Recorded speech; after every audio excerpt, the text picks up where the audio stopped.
POD, or Pod, as I call them. I don't. No. XFM 104.9. It's the Ricky Gervais Show. With Steve Merchant? Yeah. So Dermot O'Diddley... Yes. Weeks and weeks in a row, he doesn't even turn up, and now suddenly he's all over breakfast. I noticed, yeah, he's standing in for the breakfast show. Why weren't we asked to do that? Well, we were. Upsetting. Were we? Yeah. I didn't know about this. Yeah, but I don't want to get up that early, do I? Sure. I feel a bit hungover today, actually. Do you? Yeah. What's happening? What were you partying last night, were you? Well, not partying, we just went out for a couple of drinks, then had a meal, and then went to the Borderline and saw about... I'll tell you about that, it's good. You saw a band? That's the first time in years, isn't it? It is, yeah. Yeah, because do you know John Sim, the actor? Not really. He's in this band, right, called Magic Alex, and it was really good. They're sort of like a friendly oasis. They got, it's quite mank sort of feel, but it's really good songs and everything. Is he the singer? Yeah, no, he's a guitarist. Nice, cool. But it was full of actors and I felt quite tall. That's ludicrous, because you're a very short man. Well, I am. I'm sort of, I was average, but now I'm not, I don't think. 5'8", that's right. But there, I was like it was like Lilliput.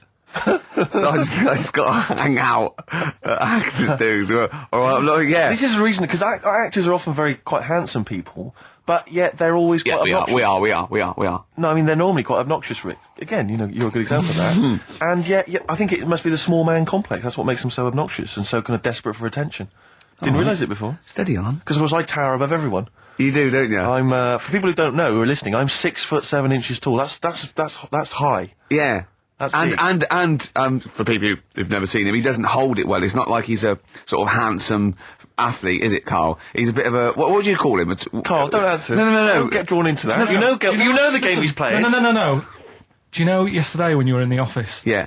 You did a little move, and it reminded me of Blakey. Oh, I hate you, Gervais. Oh, I hate you, Pilkington. That's the stance. Yeah, but even he held it a little bit better, didn't he? Because he was a man, he had a big coat and everything, and a peak cap.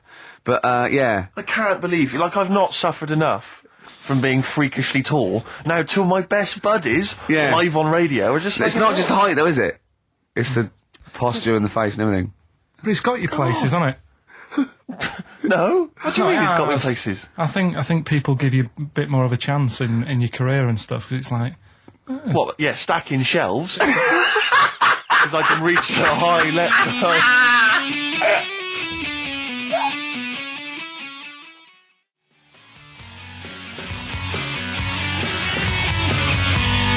Muse, Plug-in Baby on XFM 104.9. Ricky Gervais, go on. Well, yeah, but I know you guys are laughing about the height thing, and for those that have only just tuned in, I am 6'7" tall, which is tall and that's big, and I pride myself on it in a way. I've worked hard, I've not smoked, I ate well, Yeah. It's an accomplishment, but obviously I didn't have much involvement in it. I just am, and it's a curse because mainly the problem is that you can't get stuff, you can't get clothes, you can't get shoes. Yeah, it's size 14 feet. Yeah, but it is genuine, and I don't know. I mean, it costs a lot to buy a pair of size 14 shoes, and if you were genuinely poor, I don't know how you'd afford to be tall because the clothing costs more, everything costs more. I've seen this in comics that you'd actually go to school in a barrel, wearing a barrel with just braces. It'd just be a barrel, and you'd have sort of flip flops, and you'd take a mule with you. They all had a mule, didn't they? The poor people always think you'll be in a pub or something, and people just think they can talk to you about it. They just think, hey, oh, you lanky, it's just like, because it's like they. But that really annoys you, doesn't it? Well, it annoys me because it's like they think I should be proud of it. Like, well, exactly, but they don't think that this is not a disadvantage. This is not a disability, is it? You're taller than most people. It might get a disability. No. If you were 8'3", it'd be slightly debilitating. You would, but disabilitating. What? Disabilitating? Yeah. No, you're a medical man, aren't you? But no, the point is, it's a disabilitating because when you go on public transport, like if you're on a coach. Yeah. The only place I can sit on a coach is that seat on the driver's lap. Either on the driver's lap or that seat at the very end. Yeah. Which sits into the aisle. Yeah. That's the only place I can sit. Well, you stand up, some sort of kids at the back waving at drivers. You could drive it from the back. Here it comes. Watch it. Were you a tall baby? Or... Mr. and Mrs. Merchant, you've given birth to a basketball player. Look at his dribble already. Were you a tall baby? Babies aren't tall. At what point did you suddenly, Jesus, nothing fits me? Well, it didn't happen overnight, Carl. Let's do a little graph. How tall were you at 5? Oh, I don't know. 3 foot. 3 foot. How tall were you at 12? 6 foot. 6. Were you really? I don't know, do I? How do I remember? I don't remember this. Well, when did teachers start calling you freak boy and Rarely, lanky? they didn't. It wasn't Didn't they? so much. It was no. He went to a funny school. I went bowling with him once. Right? I'd never been bowling before, and he'd been once before. And he went, "Let's go to this bowl." We went to a bowling alley, right? And you have to wear these special shoes. Now they're sort of like pointed things anyway, and they're multicoloured, sort of red and green. They look pretty weird. And the woman said to me, "Oh, what size?" I said, "Oh, 8. She went, "Yeah." "What size are you?" He went, 14. She went, 14. He went, "You probably haven't got them." She goes, "Yeah, I think we have got one pair." And she put them on the table, and it was like Krusty the Clown. And I just started laughing. They looked so long, and he had to run round this bowling alley in these freaky clown But shoes. they don't look freaky clown like when I'm wearing them, because the rest of me's in proportion to it. It looks like a little wall bracket. One of the worst things that happened to me was when I was like, I don't know, when I was about 16 or something, we went to, it's a fire There's a alarm fire alarm going off. There's a fire alarm going And the off. fire light's going off. Yeah. Should we not just maybe we play a evacuate? record and go and check that out? Wrap it up if you want. Oh, no, not wrap it up. Play a record. I'm gonna go. No, the See you fire, later. it's gone off, Rick, it's gone off. Oh, what? We might have burned down. Yeah, I think we'd know about it. The flames licking around our ankles would be a clue. God. I'm gonna go and investigate. You shouldn't ignore a fire alarm, did you? Blimey. We're entertaining the nation. Oh, look at him, he's scared of fire. What do you mean?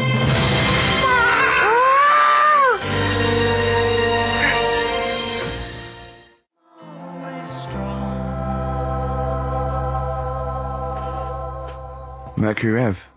The dark is rising. That's a good song, isn't it? I noticed that you're investigating the fire mainly involved wandering out into the office, looking around a bit, then coming back. Yeah. What did you find out? There was no fire. There was no fire? No. Right. But I love that. Imagine that, though. Imagine like, there's a fire, and there's loads of firemen. They go, "Get back," and you go to the firemen. "Oh, get back!" Oh, look at him. I would. I'd actually Yeah. be justified to. Okay, there's heavy shelling, lads. Retreat. Oh, back, Sarge. I'm sorry. Back, Sarge. Yeah. There was a fire alarm. I'd never seen it before. A fire thing going off. There was a fire alarm going. I thought, oh, let's at least have a look if there's a fire. That's all I thought. See, here's some official coming in now to tell us we should have been running out. There's no fire. Well, you can't just stop entertaining, you know, the people of London just because there's a fire. This isn't the Titanic. Oh, true. I don't have to carry on playing. I don't know, it feels like a bit of a sinking ship, Rick. Here we go. Right. Nice one. Nice one. I don't know who I was slagging off then. Probably me. Yeah, I think so. Yeah. Listen, let me just tell you briefly, this is another example of how people can just exploit you and make fun of you when you're tall. Yeah. I was quite tall. I've always been like about 6'7" for quite a while now. And when I was about 16, I went to a big New Year's celebration in Bristol, where I come from. And everyone kind of congregates in this big sort of part of town, and there's sort of people dancing around, like in Trafalgar Square. And I was there, and somehow I just picked up a balloon somewhere along the line, one of those kind of helium sort of balloons, and I was holding that, sort of dancing around. And these two girls came up to me, and I was thinking, yeah, okay, you know, it's New Year's Eve, brilliant, you know, that's my kind of party. Yeah. And they came out, and they went, hey. Once a year. And they said, you going to be here for long? And I went, well, maybe. And they said, it's just that we've arranged to meet back at you in about an hour.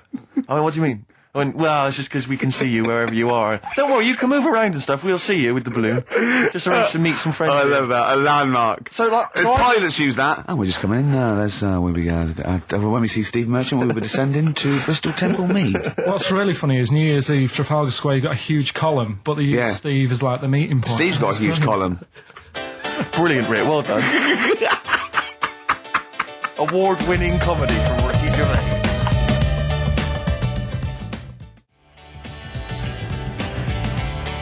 Happy Monday. Took you back, didn't it? Happy Monday's there. Manxine there. Carl's like really getting down. Oh, yeah. Oh, come on. Got Come any on. Veras? Oh, come on, Mel. Did it take you back, did it? Yeah. How old are you? 29. 29. So you were just going into, out of your teens. I'm a Virgo. No. What? No. No. You don't understand. It's just, I'm Rick, a Virgo. I thought we discussed about involving Carl. Yeah, sorry, yeah. Management have told us we're just not allowed to do it. We've had emails from people. Please don't speak to Carl. It's cruel. Exactly. On the cusp. Can I just make an appeal? I don't want to... On the cusp, the Virgo, he said. Still going through with it. Doesn't know what's going on, does he? Just wave bright objects at him. Yeah. We've got a competition this, Steve. We have, but before we mention that, Go on. can I just ask something? I don't want to exploit our position on the radio. No. But I wonder, because I'm very tall, and it's very tricky for me to get size 14 shoes and big clothes and stuff, can I just get people to send some stuff if like, maybe they own a shop which Yeah, but sells it'd be things like homemade clogs That's that people cool. have carved out of chunks of wood they found That's in the whatever. shed. Whatever. It's not When I going was to be in great. America, when I was in America, everyone says to me, you go to America. It is a cocoon. I'm made out of my own skin. When I was in America, everyone told me like it would be really easy to get big clothes and big shoes and that because they're all huge and all freaks over there. All right, steady on. And I was wandering around New York and I was going in a few shops, kind of saying, we've got size 14, US 15 shoes, and they were going, no, we want Is that the difference? Yeah. One. And they literally were laughing at me. There was a couple of shops where they literally laugh and get like someone else in and come and look at the tall, freaky Englishman. Really? And then one guy said, I remember we had someone come in here once, and he said he'd been to a shop which sold kind of stuff for really tall people, and he said, I think I can remember the address, and he sort of looked through the sort of telephone directory, and he made a note of it. And I went on the subway, and I went through all Lilliput. And I went, it took me ages to get there, and really hard to find it. I finally went in there. I've never seen it. It was heaving, right, with freaks. It was amazing. It was like, they were just kind of gargoyles. It was like something from Lord of the Rings.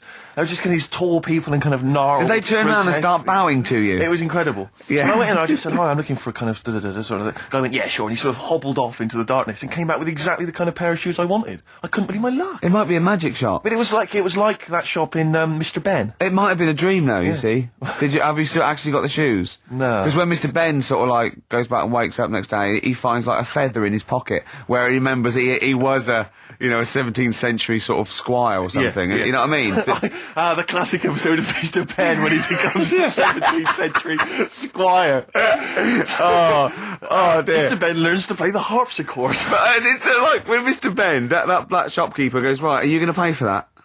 You're not just going to go through that door and then have an adventure and come back. Oh, yeah, I am. No, you're not. You're barred. Yeah. You just make me sick. We wait nothing from you. Well, I'm not in this for your amusement, Mr. Ben. Is it only Ben who's got the insider knowledge about the magical doorway, or I don't know, because because that fella in the fez doesn't seem to have anyone else there. No, rarely. He's always grinning, though. He knows something. I'm not sure. It's not a documentary, though, is it? It's a kid's show, isn't it? I'm trying to remember. No, it's not. It's just a kid's show, so anything can happen. Yeah. That's a lot of people make that mistake when they slag off something like Scooby-Doo or Thundercats. It's not really reality. Real. It's just a kid's... Mr. Ben, they were all on drugs, weren't they? Like Magic Roundabout. My mate fancied Cheetara from Thundercats. Cheetara. Which one was Cheetara? I quite like She-Woman. She's a lovely cat. Yeah, she was a real dish. What's the sexiest cartoon? I'm glad you've asked. A lot of people say Jessica Rabbit. They do, and they'd be right to say that, because she's actually human, she's not an animal, which is good. What? Isn't she? No, she's a normal woman married to a rabbit. No, she's not. Yeah, Jessica Rabbit. Is that why she got a surname, Rabbit? But she's not actually she's a rabbit. married Roger Rabbit. But she's not actually a rabbit, she's a glamorous woman. Is she? Yeah. I've never seen it. No, yeah. This is the weird thing about it. That's weird, though, isn't it? It is weird, the idea of a rabbit having sex with a beautiful woman. That is the weirdest thing about it. How does that make you feel? Annoyed, if I'm honest. Yeah. But I bought some bunny ears just after I saw the film. Oh, hip-hop. You got your hip-hop track? Yeah, good. No. This album was rated by a lot of people last year. And my sources tell me that it's being re-released and re-recorded this year. Anyway, Nerd are the outfit. They're better known as the Neptunes, who are kind of sort of hip-hop R&B producers. Yeah. I think this track may have featured on a giveaway CD. It did. On the NME. It did. Anyway, it's dynamite. It's from the album In Search Of by Nerd, and it's Bobby James. Play it.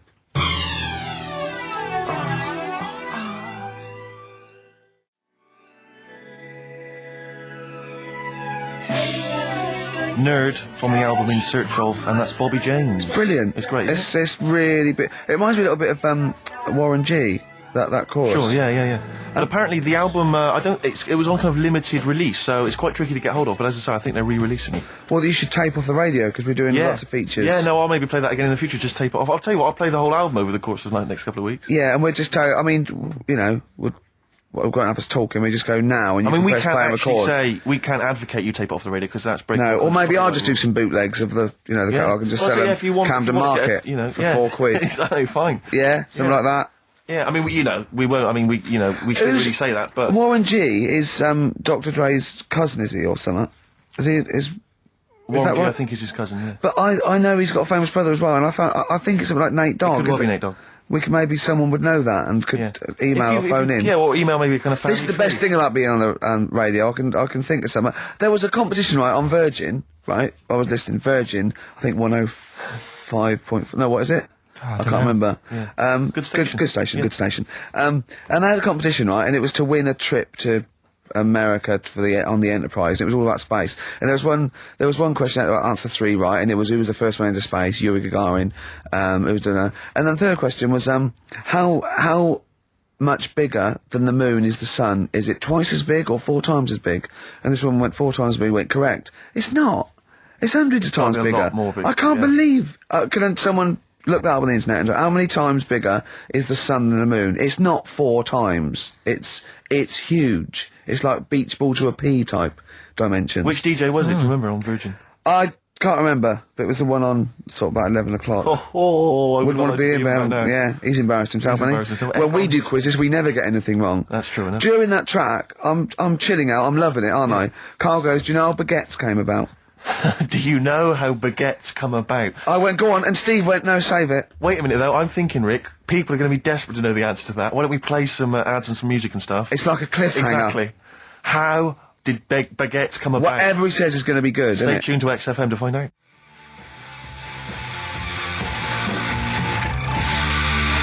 Hives. Hate to say I told you so. So I love that sort of stuff. That and the Strokes. Well, it's so much better than this new metal rubbish, isn't it? Definitely.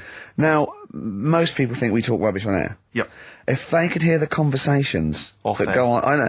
But someone just emailed in saying the sun is indeed about 400 times bigger than the moon. Thanks for that. That DJ must have looked it up and said 400 times. That can't be right. It's probably it's probably a printing error. 4 times. Nothing can be 400 times bigger than the moon.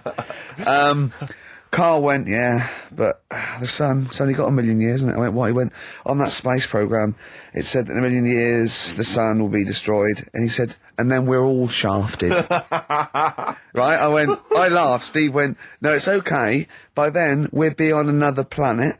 No, I think that's true. We'll have colonised other Right? planets. Carl went, yeah, but there'd be no sun.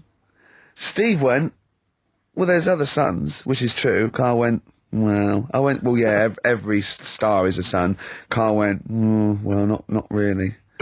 Not really. You don't believe that, do you? And I went, no, it is. The sun is just a star. It's not even a particularly big star. Carl went, well, why didn't they say that instead of worrying me? Instead of worrying me. In 1 million years' time. Yeah. I love that Carl, he's been preserved, brought back to life, and is now the ruler of the world. Just a head in a fish tank. And he speaks like this. I am Pilkington. The reason you became king of the universe, of course, is because of your fascinating French bread anecdote. Oh, yeah. Yeah, come on the then. story? How did baguettes come about? If this is going to be someone cooked a loaf a bit wrong and said, I can still make a sandwich out of it, I'm going to hit you. that it? No. Go on then. Right. Napoleon, when he was at war and that with Russia, 1812, yeah. yeah, all his soldiers were like, not used to the cold weather and that. So they said, take some clothes in your bag with you because it's going to be Chilly. nippy out there. So they put all the clothes in the bag. Sure. Do what they were told. Oh. It's Napoleon, for Christ's sake. No room for any food. No, You're joking. So Couldn't they make some sort of like sandwich? no, it wouldn't fit because of all the clothes. You had to take extra gear. Sure. for them. So anyway, he said, I can see where this is going. I'll be honest. Is there a baguette-shaped gap left in their holdall? They thought, let's make some bread that you can fit down your trouser leg. What? That's not true! No, it's not, I Carl! read it in Euston train station. I was waiting to go back to Manchester. Where did you read What, these? scrawled on the wall in graffiti? Yeah. Do you know the Was it also meet me here for cock fun at 12 o'clock? The upper cross sandwich shop, Euston station. It's on the wall. What do you mean it's on the wall? Do you know how it says, like, sail on at Dixon's, whatever? Yeah. Next to that, there was, like, a bit of information. Once you've read the stuff on Dixon's... Baguette information. There was a big thing about history of the baguette. I read it and I thought, No, we got to make a sandwich we can spit down our trouser leg. But how can you march and fight with a huge piece of bread down your track? Although it would be intimidating. You see them coming, you go, sacre bleu, look at the size of them. They're big fellas. Well, Blimey. I can't help but feel that could be a practical joke at your expense. yeah. wouldn't do that. Well, the Earl of Do you Sandwich... ever question anything you read? If it's printed up, is that, Yeah. like, fact for you then? Well, it's not funny. I mean, if they were trying to be funny, it's like... it's not, is it? So it's Have information. you heard us? Things sometimes want to be funny when they're not. That's exactly what happened with the sandwich. The Earl of Sandwich wanted something he could fit down his pants.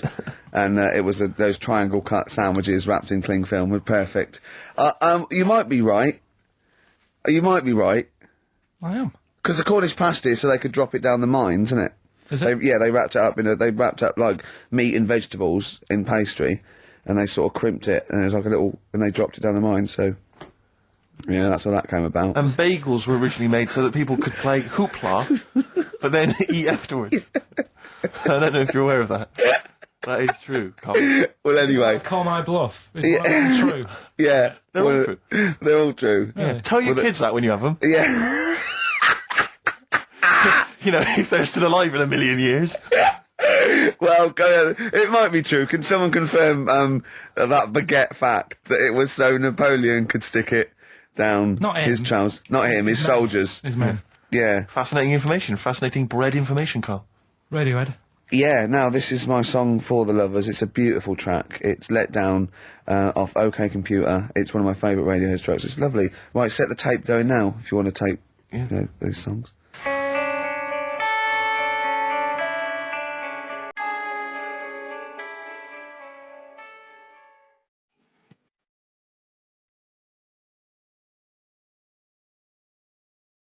Avalanches, frontier psychiatrists. Absolutely. Well, we've had lots of emails. People, obviously, we inflamed and provoked Well, actually, I about have to say, the Cornish pasty. I've got a couple of amendments to that. The crusty bit, is actually as a handle, because obviously the miners had dirty hands, and they'd eat all the stuff in the pasty, and they'd be left with this sort of crust, and they could throw that away. Mm-hmm. Also, someone told us that at one end was an apple, so you have a little sweet as well. No dessert. So, there you go. You noticed how, over the years we've been doing this, way back when we started XFM, no one ever contributes when we ask about the music, when we ask about hip-hop, or their, opinions on that, anything important. No. But start talking about pasties. Yeah. We've had about 5 phone calls. Yeah. And someone phoned up to confirm they used to work for Upper Crust, and basically Carl got all excited. So it is true. She went, well, I don't know if it's true. I've read the same sign you did, Carl. Interestingly, there's an email here that says, which basically offers a history of the baguette, and talks about after the revolution, the government decreed that all of France must eat the same bread, and it was up to the bakers to bake this bread of equality. And then Napoleon kind of made sure it was a particular. He kind of set in. Obviously, on the bread, you can eat anything you find in the garden: frogs, snails, bits of horse, But squid. the interesting thing is, Rick, that there's no mention of sticking it down your trousers whilst going to war. The French have tried to keep that secret for over 100 years, It was only Steve. the upper crust people. Nearly 200 years, that is a top secret. Somehow Euston Station Upper Crust got hold of a document, left behind in an old sea chest, possibly Napoleon's, could have been Josephine's. Unfortunately, jotted it down. He's kicking himself now. Oh, Secretary, I cannot believe I left a note. If he talked like that. He did. He did that, yeah, he talked English, but in a very funny French accent. Do you remember, there was one thing that, talking about funny French accents, you remember Allo Allo? Yeah. Remember, it was on about 5 o'clock in the afternoon, but they still meant, because it was a funny Frenchman, it was that English guy who was posing as a French police officer. It's very complicated He plot. would often walk by, and I remember there was one where he said, I was pissing by the door when I heard a shit. Oh, yeah. Now, that's passing by the door. I'm allowed to say Passing that. by the door when I heard a shot. That's what he's saying. I'm Yeah. allowed to say that at 2 o'clock because I'm just saying I'm talking in a French accent. Yeah. I was pissing by the door when I heard a shit. Yeah. That's fine. Yeah. Because I'm speaking French, Carl. Do you know what I mean? That's the rule. Do you know why people tink the glasses before they have a drink? Why they tink, the verb to tink. I do know that, Carl. Is it about poison? It is. Here we are. What, would it make a different noise? Oh, Brilliant. Go on, explain Why? it. you Carl. explain it, Steve. No, don't Steve, you explain it, Carl. Come on, Oh, I've started so I'll finish. Come on, Carl, explain why they tink the glasses. Ages ago, Yeah. only people with money had drinking or something. That's like one of my film reviews. Years ago. Welcome to History Now. Now, ages ago, only people with money had drinking or something. Keep going, Carl. Keep going. Like spirit and stuff. So they'd it's like businessmen with It's easy for you to say. This is getting to be cruel, isn't it? This is amazing. Yeah, go on. Why Go did on. you open your mouth, Carl? What were you hoping was the best that could happen? Because you were trying to make me look stupid before with the planet, so Whereas you know... Yeah, go on, no, come on. Businessmen with money, I've got to drink, I'm ching. Okay, so then, with all the drinks... So they'd nip round to have a chat about whatever they're earning money with, and they'd say, right, do you want a drink then? And they'd go, oh yeah, that'd be alright. So, rather than just pouring it out of a bottle into a glass and saying, there you go, it could be going, hang on a minute, could be poisoning me ear and try to, like, nick my business idea. Yeah. Yeah. So what they do, it sort of pour a bit of his drink into the other person's glass, and you get that tink noise, and that's like cheers, you know. No, Carl, I've just a slight amendment there. I think what it was you're absolutely right that they would then test each other's drinks to show that it wasn't poison. But over the years, that was reduced to just chinking the glasses by way of saying, let's not actually bother going through the whole rigmarole. They just did the chinking of the glasses as a kind of symbolic way of saying it. Yeah, that's good. It was exhausting though, wasn't it? I know. Was it worth it, do you think? Well, I like that, because people carry that with them now. When they do that, they'll think, oh, that bloke's definitely not trying to poison me. Yeah. So the horrible thing is that now, when I do the glasses, I can laugh and go, they don't know I've poisoned them. Exactly. You should always do the pouring back and forth. It's a shortcut, it's a slippery slope. You know, just be careful.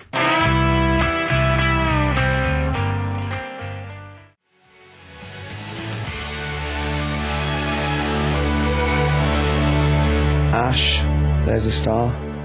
One of my bands of 2001, Ash. Was it? Yeah, they've come through. I didn't like them at first. Thought, you know, a bit too lo-fi, but I think they've worked at it. They do good songs. They're good performers, and I think they're probably thoroughly nice chaps. Sure. All right. We didn't say hello because we were away for a couple of weeks. We didn't come back and go, oh, we're back, did we? It's like nothing ever happened. Exactly. Do you know what I mean? Did you have a good Christmas? Yeah, you. Yep. Carl? Yeah, it's alright. Lovely. Okay, let's crack on. Good. I went on holiday after Christmas, Yeah. and so did our mutual friend Phil Belker. Yeah, good man. He was in Lanzarote, and he told me one of the funny. I don't know if I can tell this on the radio. I'll have to say the C word. I'll just go. It's in a sentence, so I just go you see when it comes, and you'll know that they're saying the terrible word. Just didn't want to ruin the anecdote. Anyway, they're walking along one evening in Lanzarote, and there's lots of Brits there apparently, and Phil overhears a sort of married couple arguing. They're having to go home a bit early, and she's saying to him, she went, for Christ's sake, every time we come out drinking, you always shit yourself. Right? Wow. Always, not once. So he's going, I've told you, he said, it's not the drink, it's the weather. She went, the weather. You'll be blaming the food next, you see. I don't think they should have got married. Wow. Or when did you think the shitting themselves started? Must have been after the marriage, because if you're courting, and they go, went out with Derek again, did you last night? Yeah, how was it? The evening was lovely, the meal was nice, but he shut himself again. That's 5 dates, 5 different heaps of shit. But I think I can change him. I think I can change him, yeah. It must have happened after the marrying. Or he just might have think, oh God, or he's got to that age where I think, look, I'll just empty it when I get home. Yeah. I'm not going to keep going up and going to the toilet, you know. It's the ice that does it. Yeah, Carl is right, I think. It is the ice. What do you mean? People forget, they say, oh, don't drink the water when you're on holiday, and they don't. They drink, they buy Evian and stuff. Oh, I see. They forget about the ice. The ice cubes, you're right, in a bar. Made from tap water. And that can do it, can it? Yeah. But she said every time you're drinking, didn't she? I assume that she wasn't drinking ice then. Yeah. I mean, why is it just happened to him? Let's be honest, everyone that goes on holiday doesn't end up crapping themselves. Yeah, they usually make it to a toilet. He does it every time he drinks, doesn't he? Yeah, well, apparently. Just don't let him carry the baguettes. He's good, isn't he? Oh, Carl comes out with something. He does now and again, High doesn't five, he? Carl. That was sweet, man. Yeah, nice one. Yeah, respect you. Right, we've got another feature now. Yes, this is a feature which we introduced before Christmas, and it was so popular, we've brought it into 2002 as well. And it's We've called... carried it over with us. It's an interesting thing, and I don't think we'll ever run out of features for I it. don't think so. Go on, then what's the feature called, Steve? It's rather brilliantly called A Song That I Like. Yeah. And in it, let me explain. Go on, go on. What I do is, in it, I play a song... What, that you like, or? That I like. Oh, right, Yeah. so you just pick... let me go, I'm going to explain this. All the songs, right, there are, Carl, Steve likes some of them, he doesn't like others. Exactly. But for this particular feature, the only songs that'll be in this section will be the ones that he likes. If you think you're going to hear songs that I don't like, you're wrong. Let me clear that out straight away. Yeah. Songs that I like. What song have you chosen to play? Thank you very much for asking. I have chosen, and it's something I've only been introduced to recently, but I did enjoy it, and it seemed, just felt contemporary. It's Patti Smith and the classic... Oh, fantastic. Play it, Carl.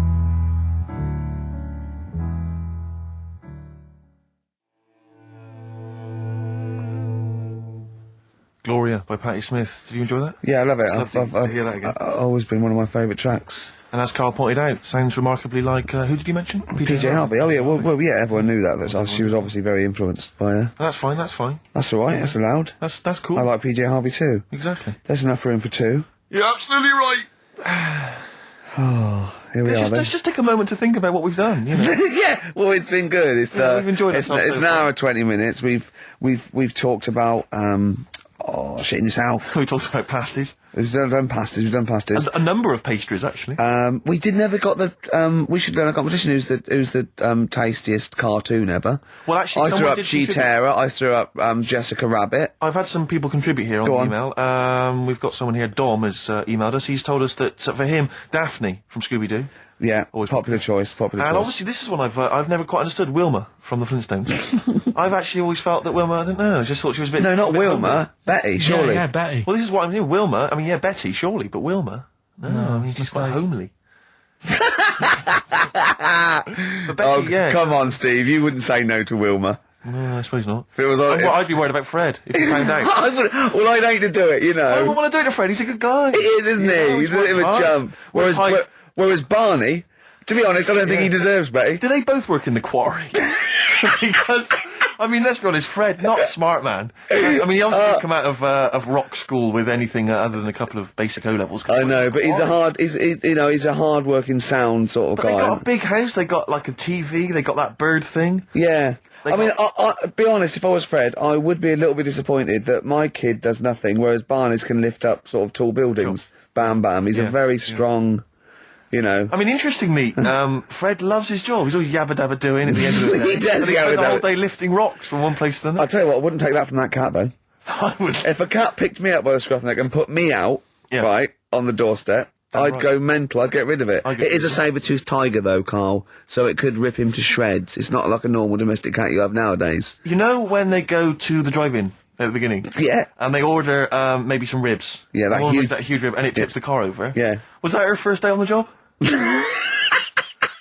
Because it's never been ordered before. Yeah, either it's that, she'd have realised. Yeah, we're out of pig. We've got Brontosaurus rib. Exactly. He goes, won't that knock the car over? No, it won't. I don't know. Rick, can I tell you now? That was an accident waiting to happen. It was really, wasn't it? Yeah. And it did. Oh dear. Mind you, I went to Texas once, and I had some ribs, and it was like the Flintstones. It was huge, and not only did it look too much like an animal that I couldn't actually eat it. I don't know who could eat it. I mean, seriously, it was 2 foot long. Yeah. And all the it was like half a rib cage.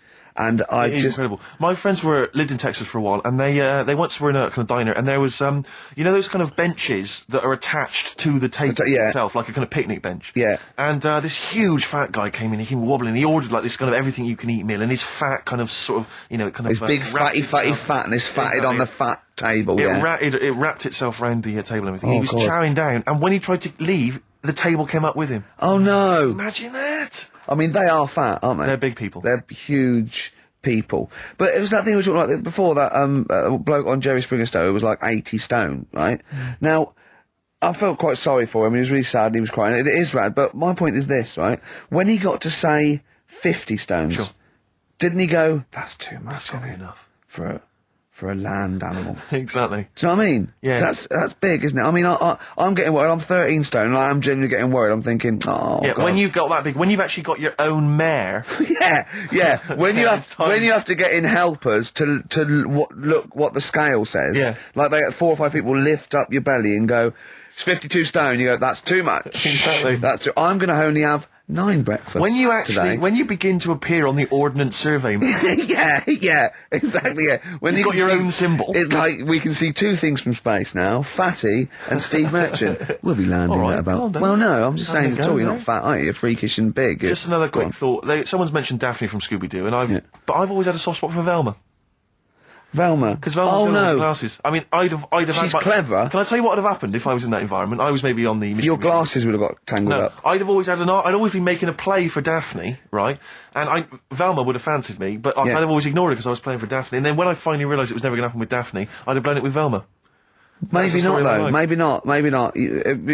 Sometimes those, they might, appreciate honesty and go, listen, I've been hitting on the good-looking one. Yeah.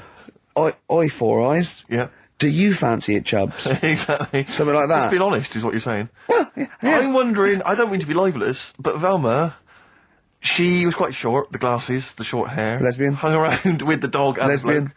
I'm beginning to wonder if she was, maybe. I was like, see, unfortunately, I said lesbian there, and you still carried on with your assessment of what it is to be a lesbian. It's bad enough doing the cliches of having short hair, but you said the dog. Yeah, well, she hangs around with a dog. Do lesbians do that?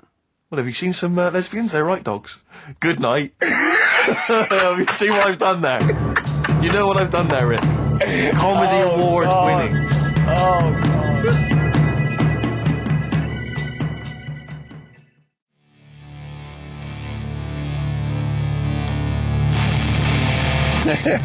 Professional. I was having a cup of tea. 100 Reasons here on XFM 104.9, just gone half 2. Ricky Gervais. Yeah, with Steve Merchant. Hi. All right.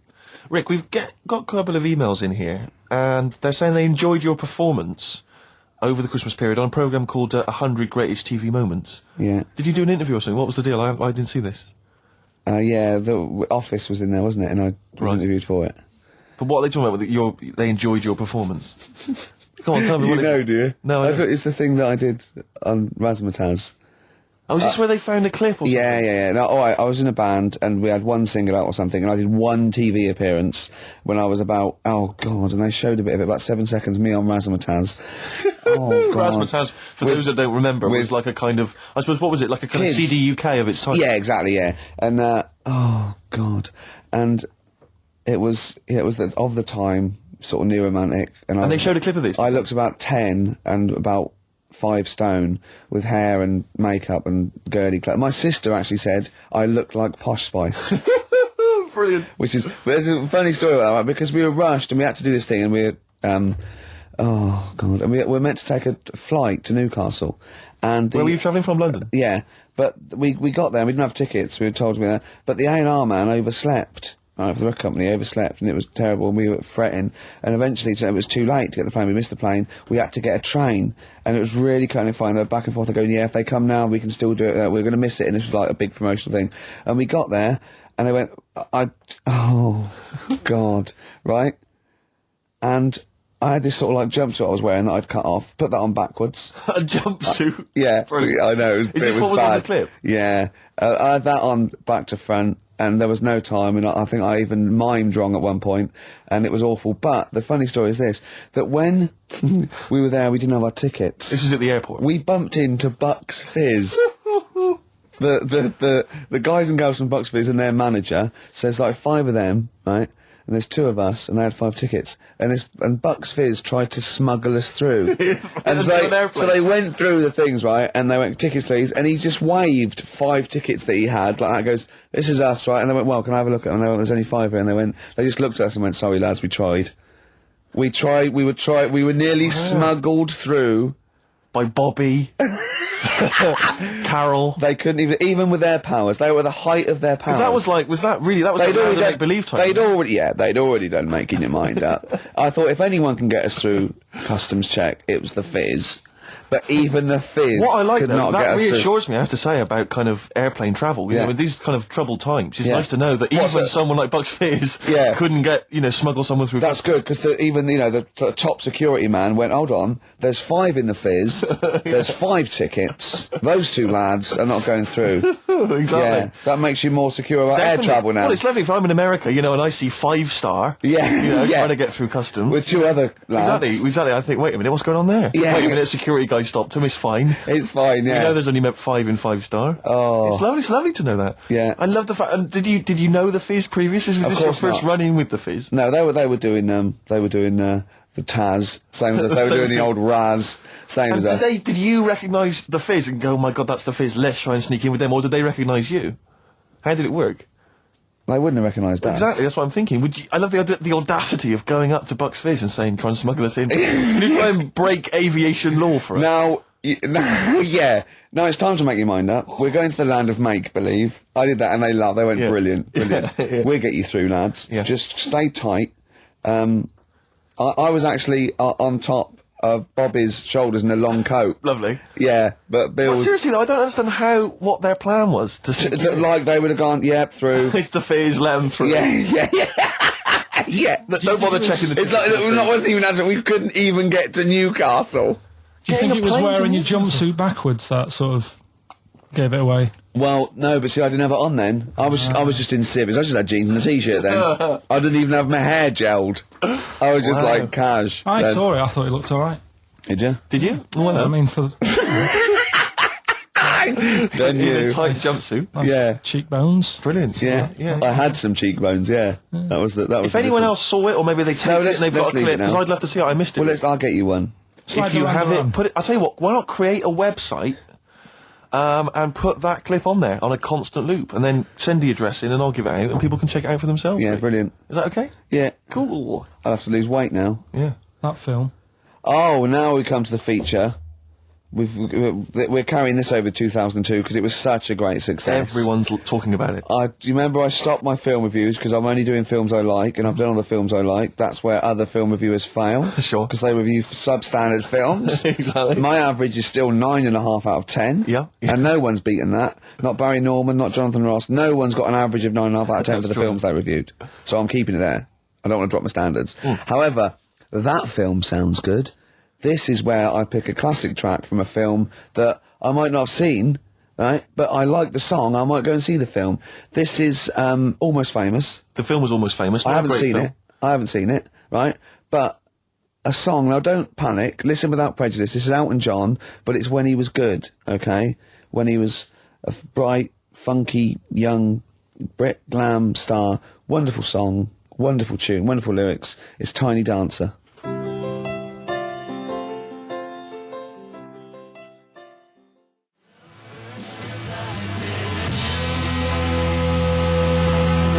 Love Burns, Black Rebel Motorcycle Club there, Steve. What's about it? That's it, isn't it? We've had some laughs, haven't we? We've learned as well. We've been educated as ever. Yeah, past ears, all that. We've got baguette information. We've had features such as That Film Sounds Good. Exactly. Song A for the song that I lovers. like. Song for the Lovers. Song for the Ladies. Song for the Ladies coming up very shortly. Rick, I was lucky enough this week to go to a exclusive press preview of Britney Spears' forthcoming movie, Crisscross, or Yeah. Crossroads. Crossroads, I think it's called. Yeah.